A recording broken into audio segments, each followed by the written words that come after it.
அனைவருக்கும் கணித வணக்கம். இப்போ பார்க்க போகிற கணக்கு 6ஆம் வகுப்புக்குரியது, 3ஆம் பருவத்தில் உள்ள ஒரு பயிற்சி 2ல் 1ல் 4ல் 2வது கணக்கை இப்போ பார்க்க போகிறோம்.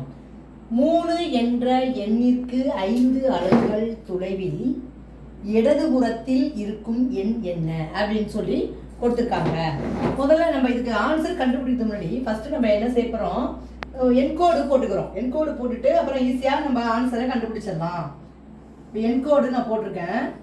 என்கோடு போட்டுட்டு இங்கே 0, இது மிகை முழுக்கள் 1 2 3 4. இந்த பக்கம் என்ன பண்ணுறேன், அதே மாதிரி குறை முழுக்கள் -1 -2 -3 -4.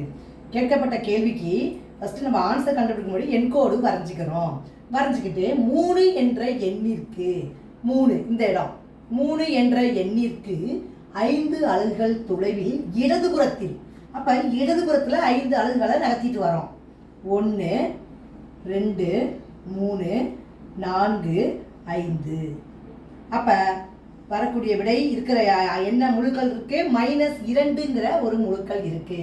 அப்போ 3 என்ற எண்ணிற்கு 5 அலகுகள் தொலைவில் இடதுபுறத்தில் இருக்கும் எண் என்ன அப்படின்னா -2. இந்த கேள்விக்குரிய விடை வந்து -2. இடதுபுறம் இருக்காங்க, அதனால 3லேருந்து இடதுபுறமாக 5 அலகுகளை நகர்த்துறோம். நகர்த்தினால் வரக்கூடிய விடை -2. புரிஞ்சுங்களா?